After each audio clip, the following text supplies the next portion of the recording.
Welcome to my channel. Radhe Radhe. कैसे हैं आप सब? आई होप अच्छे ही होंगे।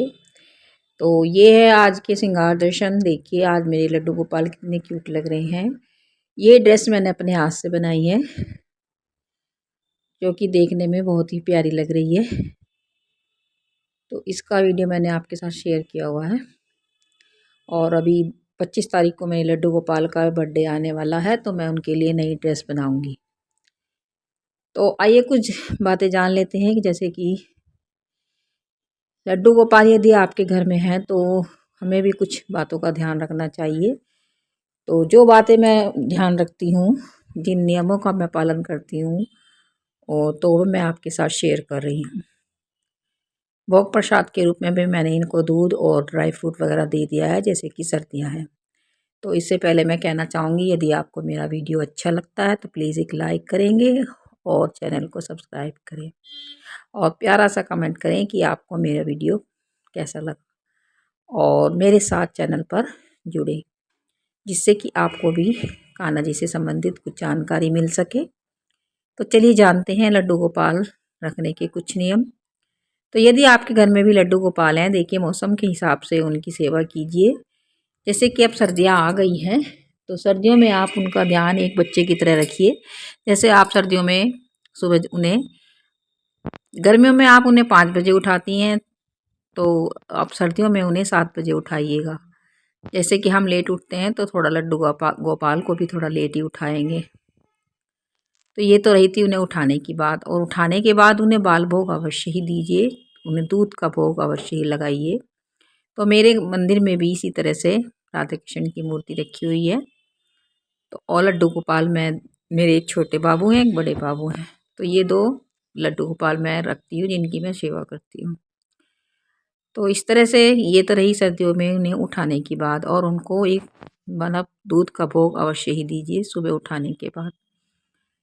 दूसरे, यदि आप उनको स्नान कराती हैं, तो स्नान कराते समय भी गर्मियों में आप ठंडे जल से स्नान करा सकती हैं, और सर्दियों में आप उन्हें गर्म जल से ही स्नान कराइएगा। जैसे आप चेंज कर लेती हैं अपना वाटर। अभी थोड़ी सी मैं तो ठंडे पानी से ही नहाती हूँ, लेकिन मैं अपने लड्डू बाबू को थोड़ा गर्म पानी में ही स्नान कराती हूँ, गुनगुने पानी में। ज़्यादा तेज़ पानी में ना स्नान कराएं। जैसे कि एक छोटे बच्चे को स्नान कराते हैं, ठीक वैसे ही आप चेक करके स्नान कराइएगा।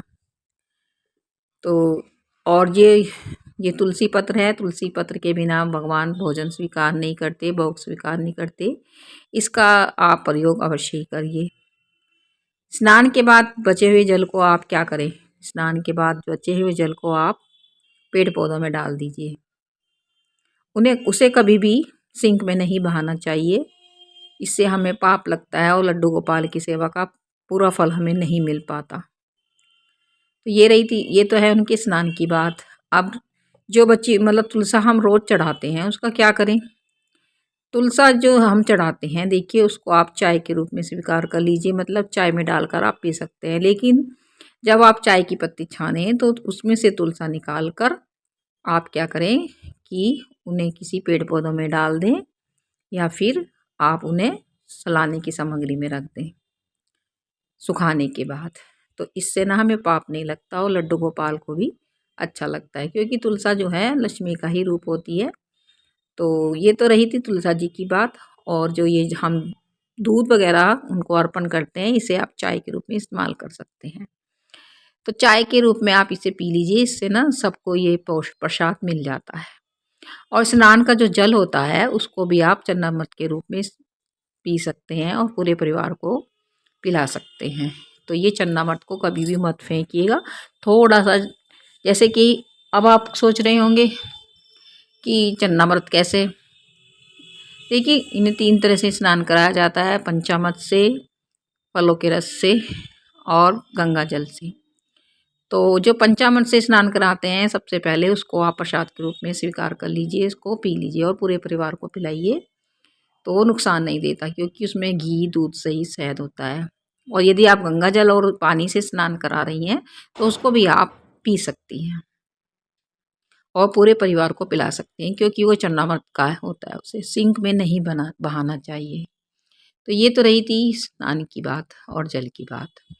अब देखिए जो हम भोग प्रसाद यहाँ पर अर्पण करते हैं उसे कितनी देर रहना चाहिए, मतलब कितनी देर तक वहाँ पर रखे रहना चाहिए।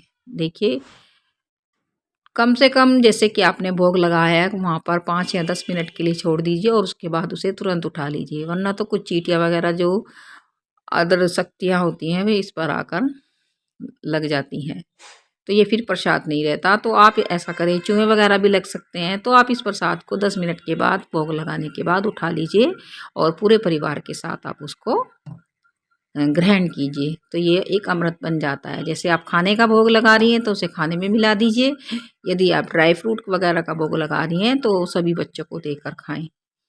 तो यहाँ पर अब देखिए मैं लड्डू गोपाल को स्नान करा रही हूँ। तो मेरी शुरुआत जो है दिन की इसी तरह से शुरू होती है, लड्डू गोपाल के स्नान के साथ। क्योंकि मैं लड्डू गोपाल की सेवा के लिए सुबह 4 बजे उठती हूँ, उससे पहले मेरे सब काम निमट जाते हैं। जैसे कि झाड़ू लगाना, पोछा लगाना, मैं जिस रूम में मेरे लड्डू गोपाल हैं उनका मतलब मंदिर है मेरा, तो वहाँ पर मैं झाड़ू पोछा अवश्य ही करती हूँ, साफ सफाई। और नहाने के बाद फिर मैं सबसे पहले लड्डू गोपाल को उठाकर भोग देती हूँ, बाल भोग देती हूँ, उसके बाद उन्हें स्नान कराती हूँ। स्नान कराते समय आप एक शंख का इस्तेमाल अवश्य कीजिए, क्योंकि जो शंख है वो लक्ष्मी जी का रूप होता है। तो इससे आप उन्हें अवश्य ही स्नान कराइएगा। और इस बचे हुए जल को यदि ज़्यादा मात्रा में है तो आप इसे तुलसी के पौधे में डाल दीजिए, इसको सिंक में मत बहाना, मैंने पहले भी आपसे बताया है। और थोड़ा सा जल आप पूरे परिवार के साथ सेवन कीजिए, ये अमृत होता है। तो देखिए मन के भाव होते हैं, आप यदि उन्हें पुत्र रूप में मान रही हैं तो भी वे भगवान ही हैं, आप उनको बिना नहाए स्पर्श नहीं कर सकती। मासिक सेवा मतलब जैसे मासिक दिनों में जैसे आप महीने से हो जाती हैं, तो मासिक धर्म के दौरान भी आप इनको टच मत कीजिएगा, इनको छूइएगा मत। परिवार के किसी और सदस्य से ही आप इनकी सेवा ले सकती हैं।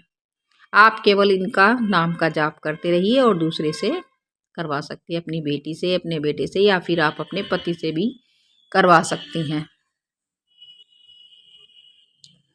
तो ये तो रही इनकी मासिक धर्म के दौरान। देखिए ये भगवान का ही रूप है, आप यदि इनको टच करती हैं तो आपको पाप लगता है।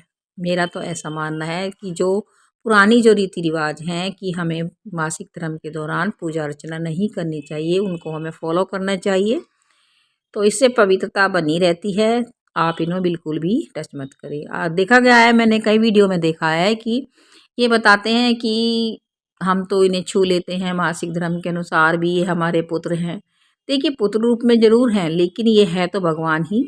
तो आप इनको अपवित्र अवस्था में बिल्कुल भी टच मत करें, मेरा तो ऐसे ही मानना है। देखिए पुरानी परंपराओं को आप भूलिएगा मत, क्योंकि वो कुछ नियम बनाए गए हैं पूजा पाठ के, आप इन सबको फॉलो करें, उनका पालन करें। तो ये तो रही लड्डू गोपाल से संबंधित बात। अब आगे मतलब ये मैं बताना चाहूँगी कि लड्डू गोपाल जिस घर में रहते हैं उस घर में मतलब वो कुछ संकेत देते हैं, जिससे आप समझ सकते हैं कि वे हमारे साथ हैं या नहीं। तो इसके लिए भी आप देखिए, जब भी आप उनकी सेवा करती हैं तो कुछ संकेत वो हमें देते हैं, जैसे कि आप के घर में दूध और घी की कभी कमी नहीं रहती, क्योंकि वो अपनी सेवा कराने के लिए इन चीज़ों की व्यवस्था अपने आप ही कर देते हैं। तो इस तरह से वे अपनी सेवा लेने के लिए इन चीज़ की कभी कमी नहीं होने देते, उस परिवार पर अपनी कृपा दृष्टि बनाए रखते हैं। दूध और दही की और जैसे कि घी वगैरह की कभी कमी नहीं होती। आप लड्डू गोपाल की सेवा करके देखिए, आपको ये एहसास स्वयं भी होगा। और देखिए मैं मंदिर में हमेशा एक अखंड जोत मेरी मंदिर में हमेशा जलता रहता है, आप देख सकते हैं कि ये मेरा जल रहा है।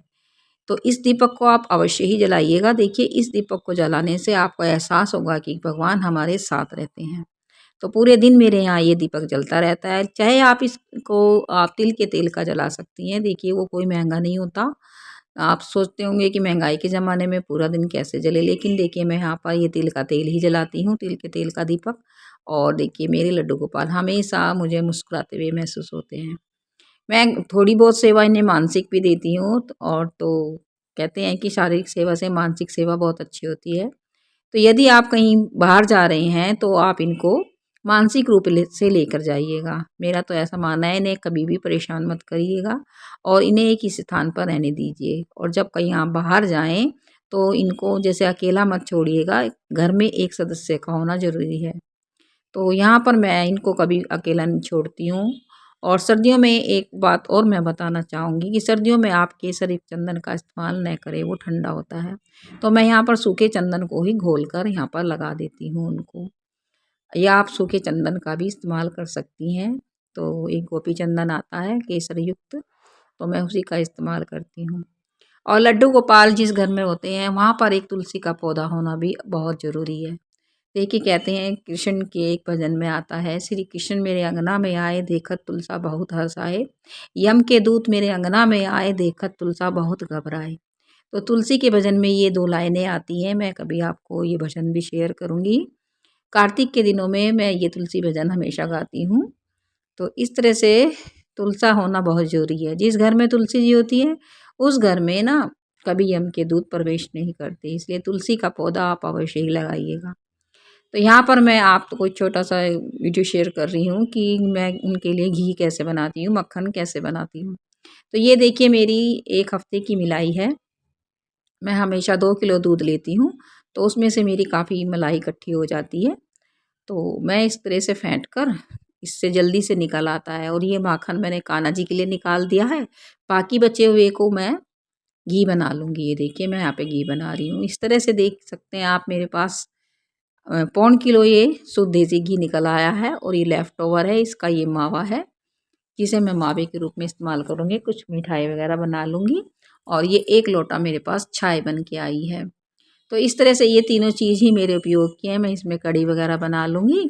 तो जब भी मुझे बनाना होता है मैं इस तरह से ही इसका इस्तेमाल करती हूँ, क्योंकि मैं इसको ना हमेशा जमा कर ही बनाती हूँ। था कि लड्डू गोपाल कैसे अपने लिए घी की और अपने लिए दही की और अपने लिए माखन की व्यवस्था करते हैं। यकीन मानिए लड्डू गोपाल की सेवा कभी निष्फल नहीं जाती।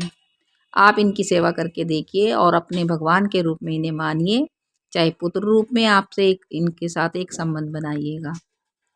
तो इस तरह से मेरे पास ये किसी भी चीज़ की कमी नहीं होती। तो इसमें से मैं थोड़ा घी जोत के लिए रख लेती हूँ और थोड़ा-सा मैं अपने मतलब खाने-पीने में इस्तेमाल करती हूँ। मिलते हैं अगले व्लॉग में। राधे राधे।